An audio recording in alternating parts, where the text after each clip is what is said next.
السلام علیکم ورحمۃ اللہ وبرکاتہ۔ محترم ناظرین و سامعین، جس دور سے ہم اور آپ گزر رہے ہیں وہ دور ایک عجیب دور ہے۔ ہر شخص اس بات کی کوشش میں ہے کہ اس کا کوئی دوست ہو، اس کا کوئی فرینڈ ہو اور اس کا کوئی ایسا ساتھی ہو جس سے وہ اپنے دل کی بات بتا سکے اور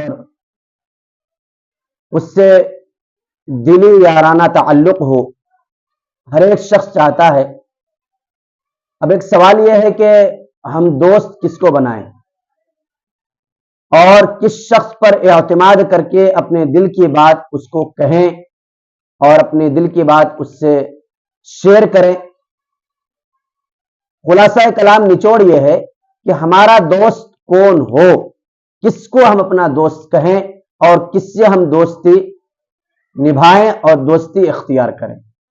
یہ ایک سوال ہے، تو اس کا جواب یہ ہے کہ یہی سوال جناب محمد رسول اللہ صلی اللہ علیہ وسلم کے زمانے میں حضرات صحابہ کرام رضوان اللہ تعالی علیہم اجمعین نے جناب محمد رسول اللہ صلی اللہ علیہ وسلم سے کیا تھا کہ اللہ کے رسول صلی اللہ علیہ وسلم، ہم اپنا دوست کس کو مانیں، کس سے اپنی دوستی ظاہر کریں اور کس سے اپنا تعلق جوڑیں۔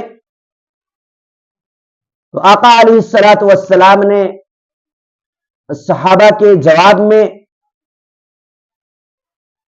یہ بات کہی تھی کہ جس شخص کے اندر 3 صفات دیکھو اس کو اپنا دوست، اپنا ہمنشی بناؤ اور اس سے اپنا تعلق جوڑو۔ نمبر 1، آقا علیہ الصلوۃ والسلام نے فرمایا کہ من ذکرکم اللہ رؤیتہ، جس کو دیکھ کر اللہ کی یاد تازہ ہو جائے، اللہ کی یاد آ جائے، ایسے شخص کو اپنا دوست تسلیم کرو۔ نمبر 2، وزاد فی علمکم منطقہ، کہ جس کا علم اور جس سے تم بات کرو تو تمہارے علم میں اضافہ ہو جائے، تمہارا علم بڑھ جائے اس سے بات کر کے، ایسے شخص کو اپنا ہمنشی اختیار کرو۔ نمبر 3، وذکرکم الآخرہ عمل، جس کا عمل دیکھ کر کے تمہیں آخرت کا رغبت ہو جائے، آخرت کی یاد تازہ ہو جائے، آخرت کی طرف تمہارا دھیان متوجہ ہو جائے۔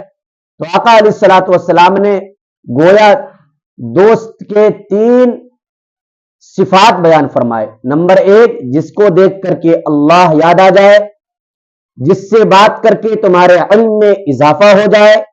نمبر 3، جس کے عمل کو دیکھ کر کے آخرت کا رغبت پیدا ہو جائے۔ یہ 3 صفات جس انسان کے اندر پائی جائے اس سے دوستی اختیار کرنی چاہیے، اس سے اپنا تعلق جوڑنا چاہیے، اور حقیقت میں دوست بننے کا یہی 3 صفات والے انسان مستحق ہیں۔ لہذا ضرورت اس بات کی ہے کہ ہم بھی اس بات کو سمجھیں اور سمجھ کر کے اپنا ہمنشی، اپنا دوست کوشش کریں کہ ایسے ہی شخص سے کریں جس کے اندر یہ 3 صفات جو آقا علیہ الصلوۃ والسلام نے بیان فرمائے، یہ 3 صفات ہوں، ان سے اپنا تعلق جوڑیں اور اس سے ہی دوستی کریں۔